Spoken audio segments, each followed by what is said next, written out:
शुरू मजबुरी में किए थे पर अब मजा आ रहा है असं ब्रीदवाक्य राहिले पाकिस्तान टेस्ट क्रिकेटचं गेल्या 1 वर्षात. एकेकाळी घरात कसोटी सामना न जिंकता येणाऱ्या या संघांनी गेल्या 5 पैकी 4 सामने जिंकलेत आणि त्यातला शेवटचा सामना होता लाहोरला झालेला दक्षिण आफ्रिकेविरुद्ध. दक्षिण आफ्रिका जे वर्ल्ड टेस्ट चॅम्पियन्स आहेत त्यांना त्यांनी घरच्या मैदानावर हरवलं आणि या सर्वाच्या मागे आहे त्यांची झालेली स्पिन क्रांती. तर ही स्पिन क्रांती नक्की काय आहे, त्याची काय कारणं ठरली आणि याच्यात त्यांनी कसं प्रोग्रेस केलं याचा आज आढावा घेऊ. तर याची खरी सुरुवात झाली 2024 मध्ये, जेव्हा बांगलादेशचा संघ पाकिस्तानात आला.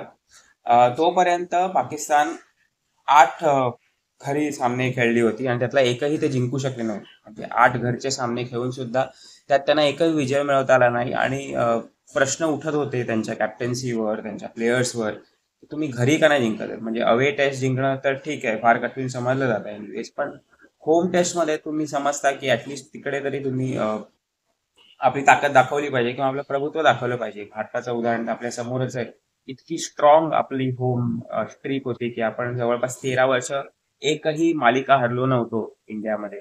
तर त्याच प्रकारच्या एक्सपेक्टेशन होत्या पाकिस्तानमध्ये की निदान आपण घरी तरी जिंकावं. आणि त्यानंतर बांगलादेशचा टूर झाला. बांगलादेशने त्यांना 2-0 असं हरवलं आणि हे अभूतपूर्व आणि फार ऐतिहासिक होतं, कारण की मालिका तर सोडा, तोपर्यंत बांगलादेशने पाकिस्तानला कधी कुठच्या कसोटी सामन्यात सुद्धा हरवलं नव्हतं. म्हणजे त्यांचा जो पहिला विजय होता तो पाकिस्तानवरचा पहिला विजय होता कसोटी मालिकेत. आणि तरी सुद्धा पाकिस्तानकडे चान्स होता की 1-1 ड्रॉ करून मालिका वाचवता यावी. मात्र तेही त्यांना करता आलं नाही. दोन्ही सामने बांगलादेश जिंकले पाकिस्तानात येऊन, ही फार मोठी गोष्ट आहे. आणि मग याचे रिपकशन्स ठरले आणि याचा फार त्यांना ही नामुष्की वाटली अर्थातच. आणि त्यामुळे मग हे बोलणं पुढे येऊ लागलं की काहीतरी बदल करायची गरज आहे पाकिस्तान क्रिकेटमध्ये, कारण की हा पराभव त्यांच्या जिवारी लागला. आणि त्यानंतर आले इंग्लंड तुम्हाला आठवत असेल की 2022 मध्ये बॅट त्यांनी अनलिश केलं होतं पाकिस्तानमध्ये आणि अफलातून कसोटी सामने झाले होते आणि इंग्लंड ती मालिका 3-0 अशी जिंकली होती 2022 मध्ये. आता आणि आता ते पुन्हा आले तेव्हा सुद्धा हेच एक्सपेक्टेड होतं की इंग्लंड तर त्यांचा बॅट करणार आणि मग पाकिस्तान त्याला कशी उत्तर देतं हे पाहणं इंटरेस्टिंग होणार होतं. त्यातला पहिला कसोटी सामना झाला मुलतानमध्ये. या मुलतानमध्ये पाकिस्तानने पहिली बॅटिंग केली आणि त्यांनी जवळपास 550 धावा केल्या. त्यानंतर इंग्लंडने त्याच्या प्रत्युत्तरात 823 धावांचा टोंगर उभा केला. यात रूटचे 262 होते, हॅरी ब्रुकचं त्रिशतक होतं. आणि त्याच्यानंतर सुद्धा म्हणजे खरं तर चौथ्या दिवसात सुद्धा इंग्लंडचाच डाव सुरू होता. म्हणजे फक्त 2 डावच झाले होते तोपर्यंत आणि पाकिस्तानकडे खरं चान्स होता की तो सामना अनिर्णित ठेवता येईल. मात्र तसं झालं नाही. म्हणजे मे बी स्कोरबोर्ड प्रेशर म्हणा किंवा इतका वेळ फिल्डिंग करून आलेला फटीग म्हणा की त्यांनी त्यांच्या विकेट्स पटापट पडल्या आणि पाकिस्तान ऑल आऊट झाला. त्याच्यानंतर इंग्लंड आल्यानंतर पहिलाच सामना हरला आणि 0-1 ते मागे होते. आणि आता विचार करा, 11 कसोटी सामने लगातार झालेले आहेत की याच्यामध्ये तुम्ही घरी जिंकला नाहीयेत आणि त्यातले ते 7 हरले होते, 4 ड्रॉ होत्या. त्यामुळे फार अट्रोशियस रेकॉर्ड होता आणि मग काहीतरी बदलाची गरज होती. आणि हा बदल घडला दुसऱ्या टेस्टच्या अगोदर. म्हणजे खरं तर क्रिकेटमध्ये असं फार विरळ एक्झाम्पल आलं की असं काहीतरी झालं. तर काय केलं त्यांनी, खरं तर दुसरी टेस्ट सुद्धा त्याच मुलतानच्या मैदानावर होती आणि हे बऱ्यापैकी कॉमन आहे, कारण आणि पाकिस्तानमध्ये त्यावेळेला स्टेडियमचं काम चालू होतं, व्हेन्यू रिपर्पज होत होत्या किंवा व्हेन्यूचं रिनोव्हेशन चालू होतं. तर त्यामुळे त्यांनी दोन्ही कसोटी सामने मुलतानमध्येच खेळवायचा निर्णय घेतला होता पहिले दिवस. त्यामुळे ते तर माहिती होतं की दोन्ही सामने तिकडेच होणार. मात्र त्यांनी काय केलं, त्यांनी मुलतानमध्ये 30 विकेट वापरली, ज्या विकेटवर 1500 रन झाल्या होत्या. आणि म्हणजे तेव्हा तर असं वाटलं होतं की या विकेटवर खरं तर म्हणजे 823 आणि 550 सारख्या टोटल झाल्या की तुम्ही ते अजून 5 दिवस जरी खेळले असते तरी सुद्धा तसाच रिझल्ट. मात्र त्यांनी काय केलं, त्यांनी इंडस्ट्रीयल फॅन्स आणले, त्यांनी ड्रायर्स आणले, त्यांनी तंदूर स्टाईल गोष्टी ते पिचवर वापरल्या ते पिच ड्राय करायला. इतकं त्यांनी ते जी गॅप होती 2 टेस्टमध्ये, त्या 5 दिवसात त्यांनी पिच इतकं ड्राय केलं की त्याच्यावर एक थेंब तुम्हाला आढळणार नाही मॉइश्चरचा. एकदम ड्राय करून टाकलं. आणि मग त्यांचा मंत्र सिंपल होता, स्पिन टू विन. इंग्लंड हा संघ आपल्याला माहिती आहे की स्पिनच्या विरुद्ध इतका चांगला खेळत नाही आणि पाकिस्तानने तेच तंत्र वापरायचं ठरवलं. त्यांनी सेम विकेटवर सामना खेळवला आणि त्यानंतर जे घडलं ती एक नव्या बदलाची सुरुवात ठरली.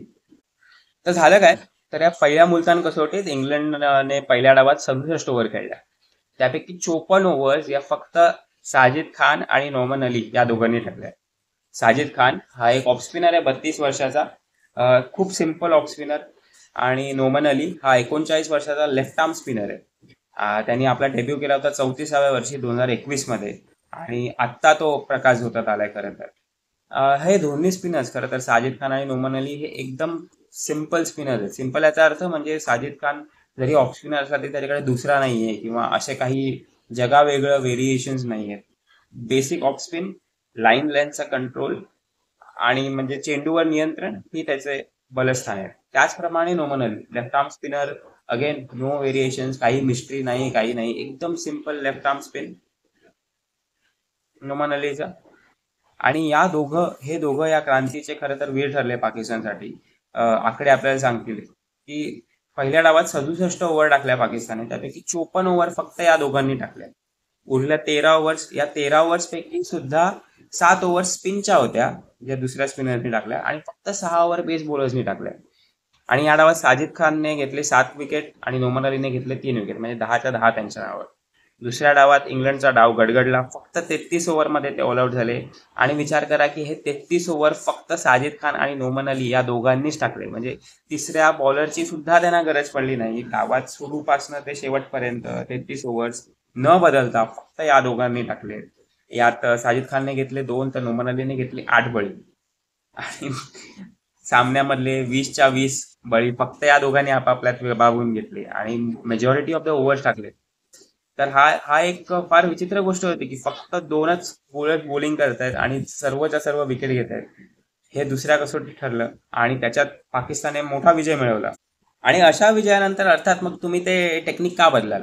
त्यामुळे तिसऱ्या टेस्टमध्ये सुद्धा तेच केलं. तिसरी टेस्ट करत होती रावळपिंडीमध्ये आणि तिकडे सुद्धा पाकिस्तानने पुन्हा एकदा सेम ड्राय पिच बनवलं आणि सेम स्पिनर्स ठेवले.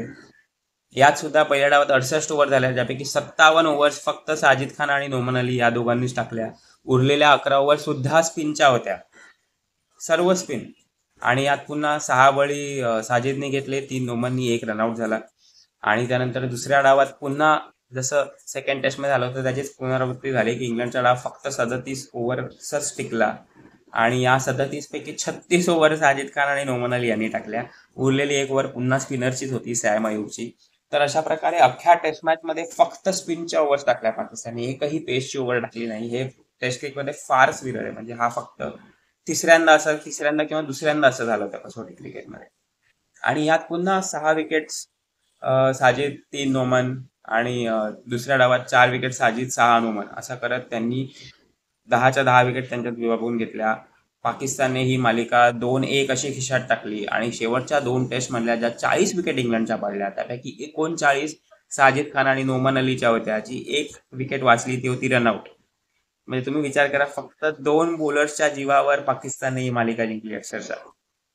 तर हे फार फॅसिनेटिंग होतं आणि याचं म्हणजे असं खूप कमी पॅरलल्स मला वाटते. भारत जेव्हा अगदी आपले 4 स्पिनर किंवा 3 स्पिनर एका वेळेला खेळायचे मोस्टली, तेव्हा ज्या प्रकारे मे बी खेळत असेल तसं काहीच पाकिस्तानने केलं. आणि फार एक्स्ट्रीम मेजर होतं. आणि म्हणजे खरं तर असं उदाहरण आपल्याला भारताकडे मिळेल की भारताने अनेकदा कमी अधिक प्रमाणात हेच केलं की आपण टर्निंग ट्रॅक्स बनवू, त्यानंतर आपल्याकडे अश्विन आणि जडेजा आहेत, त्यानंतर अजून एखादा स्पिनर पण खेळायचा आणि स्पिन ट्रॅक्सच्या जोरावरच आपण आपलं जे टेस्ट क्रिकेटमधलं प्रभुत्व होतं ते मिळवलं होतं. आत्ताचं सध्या जे डॉमिनन्स होता आपल्या टेस्ट क्रिकेटमध्ये तो घरच्या ट्रॅक्सवर स्पिन पिचेस बनवून होता. अर्थात बाहेर आपण चांगले पेस बॉलर सुद्धा ठेवत होतो, असं नाहीये की आपण वन ट्रिक पोनी होतो, पण घरी आपला जास्त भर स्पिनिंग ट्रॅक्सवर होता. आणि त्याचाच मग कुठेतरी ते एक फळ आपल्याला चाखायला मिळालं न्यूझीलंड सिरीजमध्ये की जिकडे न्यूझीलंडच्या स्पिनर्सनी येऊन आपल्याला हरवलं. आणि त्यामुळे आता आपण वेस्ट इंडिज विरुद्धची जी सिरीज पाहिली त्यात पाहिलं की अगदी असे टर्निंग ट्रॅक्स नव्हते, चांगले ट्रॅक्स होते.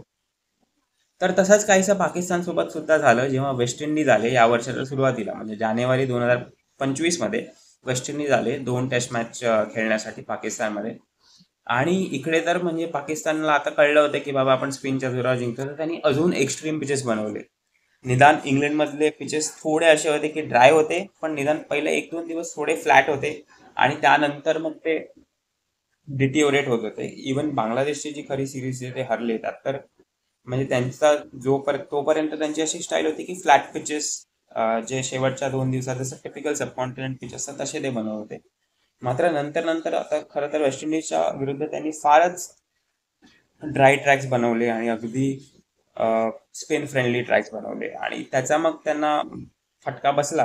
पहिली कसोटी तर ते जिंकले. पुन्हा एकदा तेच चित्र दिसलं आपल्याला. पहिल्या कसोटीत 25 पैकी 23 ओव्हर साजिद खान नोमान अलीने टाकल्या. त्यात पुन्हा 4 विकेट ह्याच्या, 5 विकेट त्याच्या. यात त्यांनी तिसरा स्पिनर सुद्धा खेळवला, तो होता अब्रार अहमद, ज्याला आपण एशिया कपमध्ये पाहिलं. तर दुसऱ्या डावात अब्रारने 4 घेतल्या, त्यामुळे साजिदच्या 5 आणि नोमनची 1 विकेट होती दुसऱ्या डावात. आणि 36 पैकी 25 ओव्हर या दोघांनी टाकल्या. मात्र अब्रार अहमदनी उरलेल्या ओव्हर टाकल्या, त्यामुळे स्पिनचंच प्रभुत्व होतं. दुसऱ्या कसोटीत पारडं फिरलं. दुसऱ्या कसोटीत वेस्ट इंडिजच्या फलंदाजांनी थोडा चिवटपणा दाखवला. पहिल्या डावात तर त्यांनी 9 धावांची आघाडी सुद्धा घेतली. दुसऱ्या डावात त्यांनी जवळपास 240 धावा केल्या, आणि त्यामुळे पाकिस्तान समोर एक उंच टार्गेट होतं. आणि त्यानंतर गुडाकेश मोती, जोमेल वॉरिकन जो सध्या भारताच्या दौऱ्यात सुद्धा खेळला, आणि केविन सिंक्लेअर, या 3 स्पिनर्सच्या जोरावर त्यांनी पाकिस्तानला गुंडाळलं आणि दाखवलं की जर तुम्ही ओव्हर स्पिन फ्रेंडली पिचेस बनवाल तर त्याचा फटका तुम्हाला सुद्धा पडेल, कारण की तुमच्या फलंदाजांना सुद्धा तितकंच डिफिकल्ट आहे जर चांगले स्पिनर झाले तर. अशा पिचेसवर काय होतं की 2 बॉलिंग अटॅक्स मधला फरक जो आहे ना तो कमी होतो. त्यामुळे वेस्ट इंडिजच्या स्पिनरना सुद्धा तेवढीच मदत मिळाली, आणि ते टॉस जिंकले होते. त्यामुळे पाकिस्तानला चौथी फलंदाजी करावी लागली जेव्हा बॉल जास्त स्पिन होतो, कारण टेस्ट मॅचमध्ये आपण पाहतो की इनिंग्स वाईज बॉल जास्त स्पिन होतात. तर त्याचा फटका पाकिस्तानला पडला, आणि पुन्हा मग एकदा प्रश्नचिन्ह निर्माण झालं की बाबा हे सस्टेनेबल आहे का, कारण की तुम्ही वेस्ट इंडिज सारख्या संघाकडनं घरी हरलात, म्हणजे ते भले इंग्लंडच्या विरुद्ध मालिका जिंकले, पण तुम्ही फारच एकांडी मार्ग घेताय, आणि मग यात किती सक्सेस सस्टेन करता येईल तुम्हाला, म्हणजे यश तर मिळतंय पण ते किती टिकवता येईल हा खरा प्रश्न होता. त्याचं उत्तर कुठेतरी आपल्याला नुकत्याच झालेल्या दक्षिण आफ्रिकेविरुद्धच्या कसोटीत मिळालं, की ही लाहोरमध्ये झाली पहिली कसोटी, आणि त्यात पाकिस्तानने 2 फास्ट बॉलर ठेवले, 2 proper fast bowler, Shaheen Shah Afridi आणि हसन अली. यामध्ये सुद्धा पुन्हा एकदा पहिल्या डावात 84 पैकी 68 ओव्हर्स पुन्हा एकदा साजिद नोमानने टाकल्या. 3 साजिद, 6 विकेट्स नोमान अली. तिकडे दक्षिण आफ्रिकेच्या मुत्तुस्वामीने कसोटी सामन्यात 11 बळी घेतले, ज्याने आधी कधी टेस्ट क्रिकेटमध्ये फायफर घेतला नव्हता, आणि फक्त 4 टेस्ट मॅच खेळला होता त्याच्या आधी. त्याने 11 बळी घेतले, म्हणजे कळू शकते की किती फिरकीचं डॉमिनन्स होतं. मात्र इकडे एक वेगळी गोष्ट घडली दुसऱ्या डावात काय झालं, दक्षिण आफ्रिकेने जवळपास ते चेस करत होते, आणि त्यांनी 50 पेक्षा जास्त षटकं खेळली. आणि त्यानंतर कारण की पिच एवढं ड्राय आहे, तुमचं आउटफील्ड एवढं ड्राय आहे, त्यामुळे बॉल रिव्हर्स व्हायला लागला. आणि बॉल रिव्हर्स झाल्यानंतर शाहीन शाह आफ्रिदीने जो स्पेल टाकलाय, अफलातून स्पेल, म्हणजे अक्षरशः बॉल टेप बॉल सारखा स्विंग होत होता, आणि त्यांनी येऊन दक्षिण आफ्रिकेची जी खालची फळी होती ती उद्ध्वस्त करून टाकली. त्याने 4 बळी घेतले सामन्यामध्ये, आणि त्याचे जे शेवटचे 3 बळी होते खरोखर हायलाइट्स बघण्यासारखे, इतकी सुंदर बॉलिंग होती. तर या मॅच नंतर जी प्रेस कॉन्फरन्स झाली, तिकडे शान मसूरला हेच प्रश्न विचारण्यात आले की आतापर्यंत आपण स्पिनवर एवढं प्रभुत्व देतोय, हे किती सस्टेनेबल आहे. तर त्याच्या उत्तराला त्यांनी तेच म्हणलं की वेस्ट इंडिजमध्ये आमची चूक झाली, वेस्ट इंडिज विरुद्ध आमची चूक झाली की आम्ही जे इतके फिरकीसाठी पोषक खेळपट्ट्या बनवल्या, त्यामुळे खेळ खरं तर इम्बॅलन्स झाला, आणि ते आम्ही आता करेक्ट करतोय. आणि त्यासाठी त्यांनी सांगितलं की आमच्याकडे मग आता रिव्हर्स स्विंग सारखं पण शस्त्र आहे. त्यामुळे त्यांनी शाहीन शाह आफ्रिदी आणि हसन अली या दोघांना खेळवलं त्या सामन्यामध्ये, आणि शाहीनने दाखवून पण दिलं की रिव्हर्स स्विंगच्या जोरावर सुद्धा विकेट पडू शकतात. सध्या ही मालिका सुरू आहे, दुसरी कसोटी सुद्धा लवकरच होईल. आणि त्यानंतर खरं तर पाकिस्तानचं जे आव्हानं येतील ती म्हणजे त्यांचं ते आता बांगलादेशला जातील खेळायला. आता तिकडे बांगलादेश कोणत्या खेळपट्ट्या तयार करते ते पाहणं इंटरेस्टिंग राहील, कारण असं वाटतं की बांगलादेश थोडं वेगवान गोलंदाजीसाठी चांगल्या अशा खेळपट्ट्या बनवतील. आणि श्रीलंका आणि न्यूझीलंड खेळणार पाकिस्तानमध्ये या करंट WTC सायकलमध्ये. तर श्रीलंकात आपल्याला माहिती आहे की स्पिनर्समध्ये म्हणजे वर्ल्ड क्लास साईड आहे स्पिन गोलंदाजीच्या बाबतीत. सो मग त्यांच्या विरुद्ध तुम्ही काय स्ट्रॅटेजी करता. त्यानंतर न्यूझीलंड आहे. न्यूझीलंड खरं तर आपण आधी म्हटलं असतं की अरे यांच्यासाठी फिरकी पिचेस बनवा, मात्र त्यांनी भारतात येऊन हरवलंय. तर त्यामुळे आता त्यांच्या विरुद्ध तुम्ही कशा पिचेस वापरणार, हे सुद्धा पाकिस्तानसाठी वेगळं चॅलेंज आहे, कारण तुम्ही रिव्हर्स स्विंग दिला तर न्यूझीलंड रिव्हर्स स्विंग सुद्धा करतात, आणि मग तुम्ही स्पिन पिचेस बनवले तर स्पिनर सुद्धा त्यांचे चांगले. तर ह्या दोन्ही मालिका फार फॅसिनेटिंग असतील पाहण्यासाठी, आणि पाकिस्तानची ही जी सध्या झालेली स्पिन क्रांती आहे ती किती टिकते हे सुद्धा पाहणं फार इंटरेस्टिंग आहे. म्हणजे आपण जर बघितलं की मुलतानची जी दुसरी कसोटी झाली त्यापासनं त्यांचं विकेट डिस्ट्रीब्युशन बघितलं, 100 विकेट त्यांनी घेतल्यात, या 100 पैकी 46 नोमान अलीच्या नावावर आहेत. साजिद खानच्या नावावर 39 आहेत. म्हणजे 85 विकेट फक्त या दोघांनी घेतल्यात 100 पैकी. आणि त्यात परत 7 ज्या आहेत त्या अब्रारच्या आहेत, की जो पण स्पिनर आहे. आणि इतर शाहीन शहानी 4 घेतले, जे आता त्यांनी दक्षिण आफ्रिकेविरुद्ध घेतल्या, आणि इतर 4 आहेत. सो अजूनपर्यंत तरी त्यांचा पूर्ण भर फक्त साजिद खान आणि नोमान अलीच्या खांद्यावर आहे. यापुढे पाकिस्तान कुठच्या प्रकारची स्ट्रॅटर्जी करतात कसोटी क्रिकेटमध्ये, आणि त्यांची ही स्पिन क्रांती किती कसोटी सामने टिकते हे पाहणं रोचक ठरेल. काय वाटतं तुम्हाला त्यांच्या स्ट्रॅटर्जीबद्दल? टिकू शकेल, नाही टिकू शकेल, किंवा एक घरी खेळण्यासाठी चांगली स्ट्रॅटर्जी आहे, बाहेर त्याचा किती परिणाम होईल? हे सर्वांबद्दल तुमचे काय विचार आहेत नक्की सांगा कमेंट्समध्ये. आणि व्हिडिओ पाहिल्यासाठी धन्यवाद. नक्की लाईक करा, आवडला असेल तर शेअर करा, आणि चॅनलला सबस्क्राईब करा.